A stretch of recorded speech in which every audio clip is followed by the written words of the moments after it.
The member for Hinkler. Well, thank you very much, Mr Speaker. My question is to the Minister for Families and Social Services. Will the minister update the House how the government is supporting retirement incomes for pensioners and elderly Australians and helping those who want to stay in the workforce keep more of their income? Is the minister aware of any alternate ideas that would not protect the incomes of pensioners and retirees in this way? The Minister for Families and Social Services.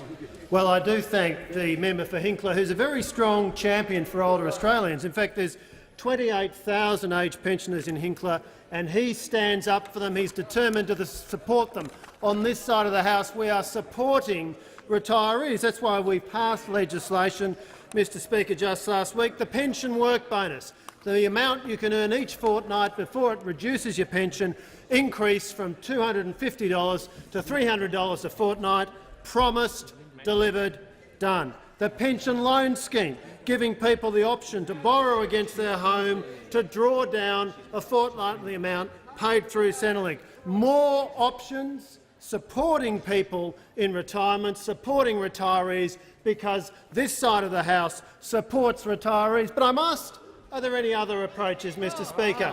And it turns out there is a very strong contrast, because the other side of the House, for some reason, is determined to drag down retirees rather than supporting retirees, as we are doing on this side of the House. Member for Hawthorne. If you have worked hard, Mr Speaker, to accumulate a little bit of wealth to support yourself in retirement, Labor wants to hit you hard. In fact, 900,000 Australians will be affected by Labor's retiree tax. They'll lose $2,200 a year on average. But that's not the only way, Mr Speaker, that Labor will hit hard those who are working to provide for themselves in retirement, because Labor is also attacking negative gearing, and that is a particular attack on middle-income Australians who use negative gearing to help them buy an investment property to prepare for their retirement years so they can provide for themselves in retirement. Indeed, Mr Speaker,